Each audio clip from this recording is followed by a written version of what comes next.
मुश्किल थे रास्ते आसान हो गए। इस जलसे कराने में बड़ी मुश्किलें थी। हमारे नवाब भाई बड़ी परेशान थे। रसूल पाक ने तमाम मुश्किलों को आसान कर दिया। रब ने अपने महबूब की महफिल के लिए तमाम रास्ते आसान कर दिए। सुभान अल्लाह। मुश्किल के रास्ते आसान हो गए, दुश्मन ये देखकर हैरान हो गए। तो बोलिए तो मचल चल।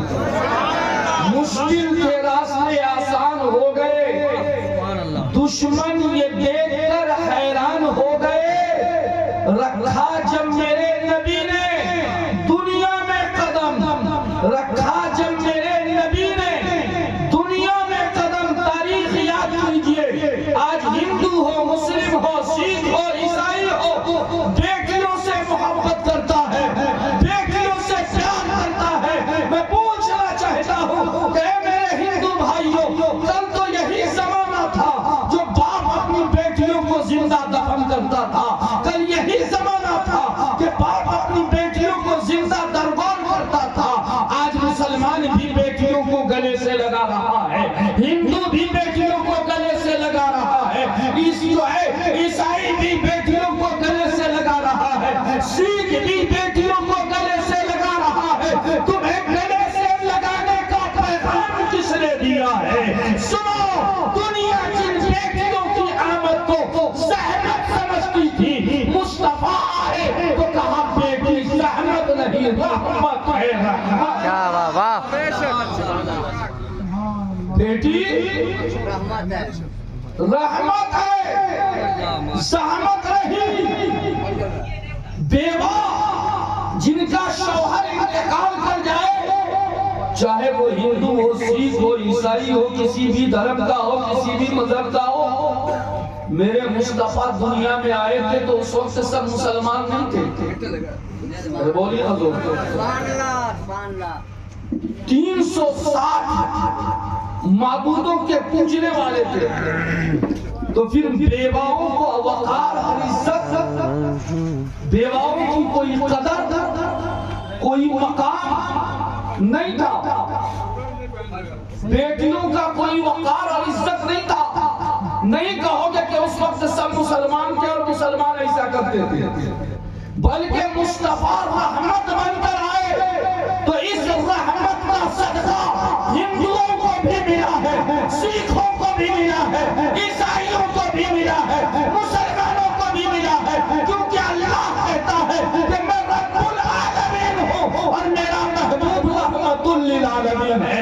मैं हिंदुओं के लिए भी रब हूँ, सिख के लिए भी रब हूँ, ईसाइयों के लिए भी रब हूँ, अरे यहूदियों के लिए भी रब हूँ, मुसलमानों का भी रब हूँ। इसी तरह मेरा महबूब मुसलमानों के लिए भी रहमत है, हिंदुओं के लिए भी रहमत है, सिख के लिए भी रहमत है, ईसाइयों के लिए भी रहमत है।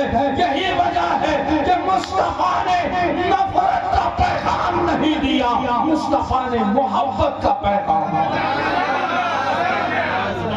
मुस्तफा ने मोहब्बत का पैगाम दिया। किसका पैगाम दिया? किसका पैगाम दिया? आज उस मोहब्बत की झलक इस चावल पट्टी में नजर आ रही है कि एक दुकान अगर मुस्लिम का है तो दूसरे दुकान हिंदू भाई के हैं। यहाँ पे हिंदू मुस्लिम गंगा जमनी तहजीब के तहत मोहब्बत से रह रहे हैं। पता नहीं चलता कौन हिंदू है कौन मुस्लिम है, क्योंकि यही पैगाम को 1400 साल पहले मक्के की सरजमीन पर आने वाले रसूल ने दिया था, प्यारे मुस्तफा ने दिया था। आज हम उस पैगाम पर अमल कर रहे हैं। आज उस पैगाम पर हम अमल कर रहे हैं। अक्सरियत तो इस मार्केट में हिंदू भाइयों की दुकान है, तो बोलिए ना बेशक। और ये जगह कितनी बिजी जगह है, इधर सुबह से लेकर रात के 9 बजे तक कितनी भीड़ भाड़ की जगह है, 10 बजे रात तक, है ना। और इस बगल में मंदिर है, सामने मिंबर रसूल का स्टेज है ना। क्योंकि मेरे नबी ने मेरे मुस्तफा ने किसी मजहब को बुरा कहने की इजाजत नहीं दी। मतलब क्या बोलिए, नबी का पैगाम किसी मजहब को बुरा कहना नहीं। अरे जोर से बोलिए, किसी मजहब को बुरा कहने का हुक्म मुस्तफा ने नहीं दिया। इसलिए जो मुस्तफा का वफादार उम्मती है वो न हिंदू के खिलाफ बोलता है, न सिख के खिलाफ बोलता है, न उसके मजहब को बुरा भला कहता है। अपना पैगाम देता है कि हमें क्या पैगाम दिया, हमारे मजहब ने क्या पैगाम दिया, हमारी शरीयत ने क्या पैगाम दिया, हमारे दीन ने क्या पैगाम दिया। नारे तकबीर, नारे रिसालत, उलमाए अहले सुन्नत, आमदे रसूल कॉन्फ्रेंस।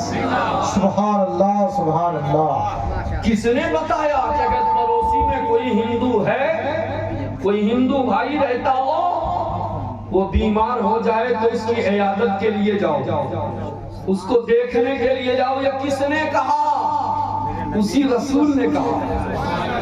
अगर तुम्हारे पड़ोस में कोई हिंदू भाई है, सिख भाई है, तुम मुसलमान हो और वो भूखा है, तो हमारे नबी ने दर्श दिया कि उसे खाना खिलाओ, उन्हें पानी पिलाओ। आज अगर ये नफरत डालने वाली कोई इंसान या कोई हुकूमत या कोई,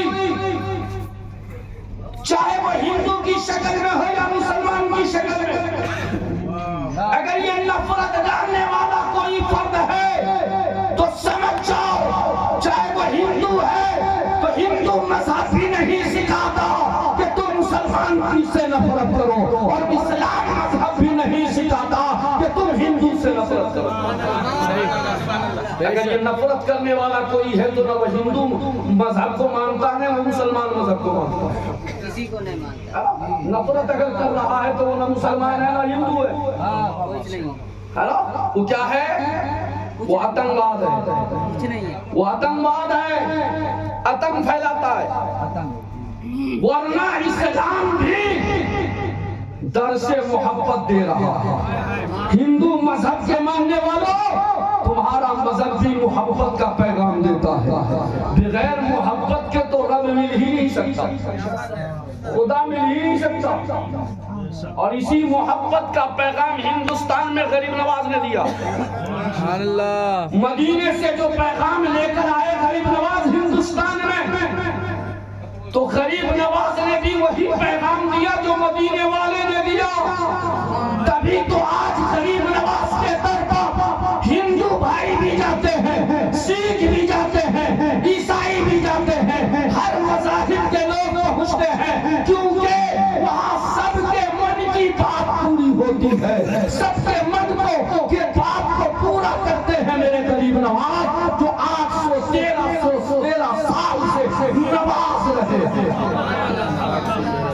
आज मैं पूछना चाहता हूँ बीजेपी हुकूमत के चापलूसों से, क्या एडवाणी नहीं गए थे अजमेर में? चित्ते वहां गरीब नवाज के दर पे पड़ा हुआ था एडवाणी। क्या अटल बिहारी वाजपेयी गरीब नवाज के दर पे नहीं गया? क्या नरसिम्हा राव नहीं गया? क्या जवाहरलाल नेहरू नहीं गए? क्या इंदिरा गांधी गरीब नवाज के दर पे नहीं गए? अरे जहां अकबर गया है वही जवाहरलाल नेहरू गया है, जहां बाबर गया है वही एडवाणी भी गया है, जहां पे जो है आलमगीर गए हैं वही जो है अटल बिहारी वाजपेयी भी गया है। यानी बादशाह भी अगर गरीब नवाज के दर पे गया है तो बादशाह बनकर नहीं, भिखारी बनकर गया है। और वो वक्त का प्राइम मिनिस्टर भी गया है तो गरीब नवाज के दर पर प्राइम मिनिस्टर बनकर नहीं, भीख लेने के लिए भिखारी बन गया।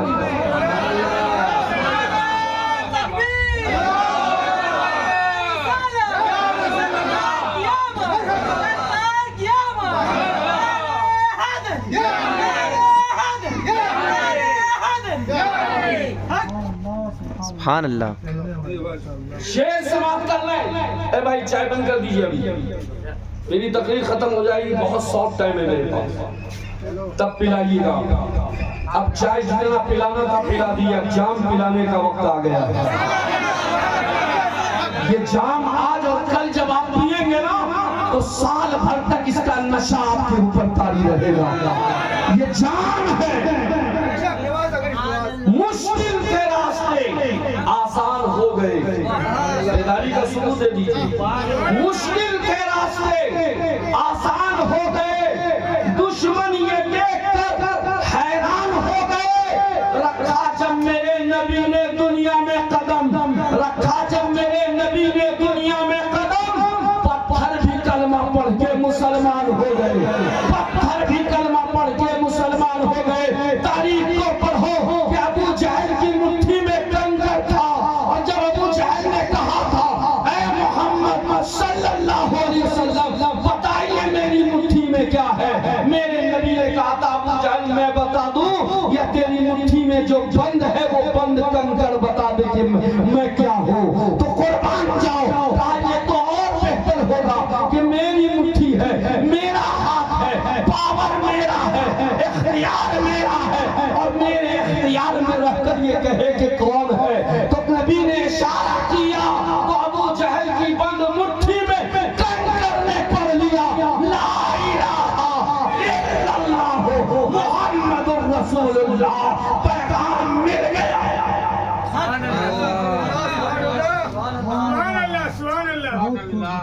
इतना पावर रहने के बाद भी पत्थर के पूजने वाले भाइयों को मेरे नबी ने नहीं कहा कि तुम मत पूजो, मत पूजो। नहीं कहा कि मत पूजो।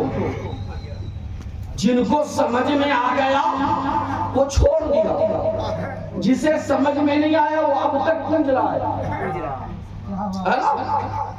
लेकिन फिर भी इतना पावर होकर भी नबी ने नहीं कहा कि तुम्हारा मजहब गलत है मत पकड़ो। हाँ, सुभान अल्लाह, सुभान अल्लाह। जोर से बोलिए।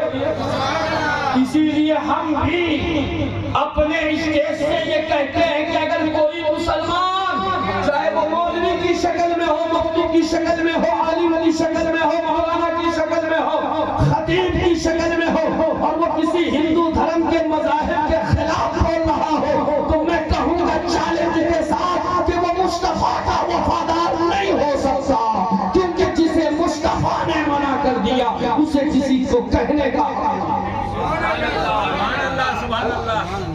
वाह वाह मना किया नबी ने। वाह। क्यों मना किया नबी ने? तवज्जो चाहूंगा, नबी ने क्यों मना किया? मत कहो। तुम उनके रहबरों को, आकाओं को, उनके मजहब को बुरा कहोगे तो वो तुम्हारे मजहब को बुरा कहेगा, वो तुम्हारे मजहब को बुरा कहेगा। नबी ने मना कर दिया। तुम्हें जो मजहब अच्छा लगता है आप उस मजहब को मानो, हमें जो मजहब अच्छा लगा हमने उस मजहब को कबूल किया। और एक चीज सुन ले, कान खोल कर सुन ले। आज अगर जो लोग कहते हैं ना ये मुसलमान बाद में बने मुसलमान, मैं उसको चैलेंज करता हूँ कि हमारी जो तहकीक है कुरान से जो तहकीक है, कह दीजिए सुभान अल्लाह। और कुरान को तुम भी पढ़ते हो, अरे कुरान को तो नेहरू जी ने भी पढ़ा है। कुरान को सिख बिरादरी के मानने वाले भाइयों के गुरु नानक ने भी कुरान को पढ़ा है। कह दो बचल के सुभान अल्लाह। आज चांद पर जो पहुंचा है साइंसदान, ये कुरान को पढ़कर चांद पर पहुंचा है। सूरज पे पहुंचा है तो कुरान को पढ़कर सूरज पे पहुंचा है। हवाई जहाज जो आज हवा में उड़ रहे हैं, ये उड़ाने वाला, इजाद करने वाला कोई दूसरे मजहब का नहीं है, वही कुरान को मानने वाला है, वही कुरान को पढ़ने वाला है, जिसने सबसे पहले हवाई जहाज बनाया। आज साइंस जितनी तरक्की कर रही है सब में कुरान का, कुरान का। अब मैं आपसे पूछना चाहता हूं कि वो कुरान जिसको गुरु नानक ने पढ़ा, सुनेंगे? सुनेंगे? हिंदू भाई, सिख भाई जहां है वहीं से सुन लें। कि गुरु नानक जो पंजाबी के गुरु हैं, एक गुरु गोविंद है, एक गुरु नानक है। गुरु गोविंद पटना वाले हैं और गुरु नानक पंजाब वाले हैं। और गुरु नानक अल्लाह के वली के दामन से वाबिस्ता है। पीर का दामन गुरु नानक ने पकड़ा है, वली का दामन गुरु नानक ने पकड़ा है। कह दीजिए नियाज भाई सुभान अल्लाह। गुरु नानक के पीर का नाम बाबा फरीद है। क्या नाम है? और बाबा फरीद भी दो हैं, एक लाहौर पाकिस्तान में है और एक हिंदुस्तान में मेरठ की सरजमीन पर है। तो जो बाबा फरीद लाहौर पाकिस्तान में है उनका नाम है बाबा फरीद गंजे शकर। और जो लाहौर में बाबा फरीद, मेरठ में बाबा फरीद, उनका नाम है बाबा फरीद। और बाबा फरीद के दामन को गुरु नानक ने पकड़ा, इसलिए गुरु नानक के गुरुद्वाराओं में मूर्तियों की पूजा नहीं है, मूर्तियों को वो पूछते नहीं है। इसीलिए दुनिया का कोई मुफ्ती, कोई मौलाना गुरु नानक को काफिर नहीं लिखा, न काफिर कहा। तवज्जो चाहूंगा, गुरु नानक का शेर सुने। अगर आपके अंदर बेदारी है तो बेदार हो जाइए। गुरु नानक कहते हैं पढ़त पढ़त उज्जर हो गई, पढ़त उज्जर हो गई, पढ़त पढ़त उज्जर हो गई, पढ़ न सकी एक पारा। अब उज्जर समझे कि नहीं समझे? नौजवान नारा लगाए थे जरा सा अपने बाएं जानिब देख लो, चचा को देखो, यासीन चचा को, दाढ़ी सुफेद है, बाल भी सुफेद है। इधर आगे वाले हकीम भाई को देखे, हम इनको हकीम भाई कहते हैं, उनको चचा कहते हैं। अपने सोचने लगे कि उम्र तो बराबर है, करीब करीब एक भाई हो गया, एक चचा हो गया। समझ में नहीं आ रहा इमाम साहब दो मुक्तदी को दो रिश्ते से याद कर रहे हैं। तो भाई इसलिए कि ये हमारे पीर के चाहने वाले हैं, ये पीर के दीवाने हैं, तो हमारे पीर की निस्बत से ये भाई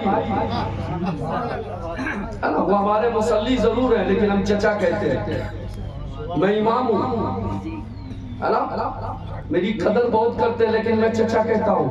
क्यों कहता हूँ? क्योंकि अपने पीर के पीर के पीर के पीर हजरत महबूब इलाही ख्वाजा निजामुद्दीन औलिया की सुन्नत पे अमल कर रहा हूँ। क्योंकि ख्वाजा निजामुद्दीन औलिया के एक मुरीद है जिनका नाम अखी उस्मान आईना हिंद है, जो मालदा में आराम कर रहे हैं। उम्र में ख्वाजा हजरत ख्वाजा महबूब इलाही से बड़े थे, मुरीद थे लेकिन महबूब इलाही के, उम्र में महबूब इलाही से बड़े थे। तो महबूब इलाही ने कभी उन्हें मुरीद कह के बेटा कह के नहीं आवाज दिया, जब कहा तो अखी, अखी के माने अरबी में भाई। तो मैं उसी से अमल करके चचा कहता हूँ। तो अब उज्जर समझना हो, दाढ़ी देख ले, बाल देख ले, सफेद दाढ़ी सफेद बाल, इसी को उज्जर कहते हैं, उसी को उजला कहते हैं। तो गुरु नानक कहते हैं पढ़त पढ़त उज्जर हो गई, पढ़ न सकी एक पारा। पढ़त पढ़त उज्जर हो गई, पढ़ न सकी एक पारा। जब से देखी मुर्शिद तोरी सूरतिया, जब से देखी मुर्शिद तोरी सूरतिया, पढ़ गई 300 पारा। अब मैं आपसे पूछना चाहता हूँ दीवानों, गुरु नानक कहते हैं कि जब नबी के वारिस का ये आलम है तो मदीने वाले मुस्तफा का क्या आलम है? जब मदीने वाले मुस्तफा के गुलाम और वारिस का ये आलम है कि चेहरे में इतनी कशिश, इतना जलवा, तो गुंबदे खजरा में आराम करने वाले मुस्तफा के जलवे का क्या आलम हो? तो मुस्तफा की आमद सबके लिए रहमत। और यही वजह है कि इस बाजार में जहां घंटी बजता है, घंटा बजता है, हिंदू भाई अपने धर्म का पूजा करते हैं, तो ये दीवाना नवाब साहब, नाम भी बहुत अच्छा बाप माने रखा है नवाब, इन्होंने भी इसी बाजार में कहा तुम अगर अपने मानते हो, अपना धर्म मानकर इबादत करते हो, इबादत समझकर, तो सुन हम भी मुस्तफा के गुलाम हैं। दोनों एक ही बाजार में रहते हैं, एक ही मोहल्ले में रहते हैं। तुम अपना प्रोग्राम करो, हमें कोई तकलीफ नहीं, हम अपना प्रोग्राम करें, तुम्हें कोई तकलीफ नहीं। तो हिंदू भाइयों ने भी कहा जिस दिन प्रोग्राम होगा हम दुकान पहले बंद कर देंगे, हम दुकान पहले बंद कर देंगे। अरे एक दिन 2 घंटा अगर दुकान बंद करेंगे कोई फर्क नहीं होगा, क्योंकि रहमतुल लिल आलमीन की रहमत का सदका जहां मुसलमान को मिला है वहीं हम हिंदुओं को भी मिला है। उनकी आमद का सदका जिस तरह मुसलमान को हासिल है हमें भी हासिल है, क्योंकि अल्लाह रब्बुल आलमीन है तो मुस्तफा रहमतुल लिल आलमीन। अल्लाह सबको खिलाता पिलाता है। जो इबादत अल्लाह एक अल्लाह की इबादत करता है उसे भी, जो अनेक खुदाओं को मानता है उसे भी अल्लाह ही खिलाता है। बोलिए ना जोर से। जो नमाज पढ़ता है उसे भी अल्लाह खिलाता है, जो नमाज नहीं पढ़ता उसको भी हकीम भाई अल्लाह ही खिलाता है, उसे भी अल्लाह खिला रहा है। आप इधर तवज्जो दीजिए, मत देखिए उधर। कहा मेरी रहमत मैं सबका खालिक मालिक, जो माने उसके लिए भी, जो न माने इसी तरह मेरा नबी भी, मेरा महबूब भी सबके लिए रहमत है। जो उनका कलमा पढ़े उनके लिए भी, जो न पढ़े। आज 2-4 पैगाम सिर्फ ले लीजिए, वक्त की गुंजाइश है। अरे जो हुक्म हो नाज़ी में जल्दी बताइए। आज माँ, लफ्ज़ माँ, हम बंगाल में रहते हैं।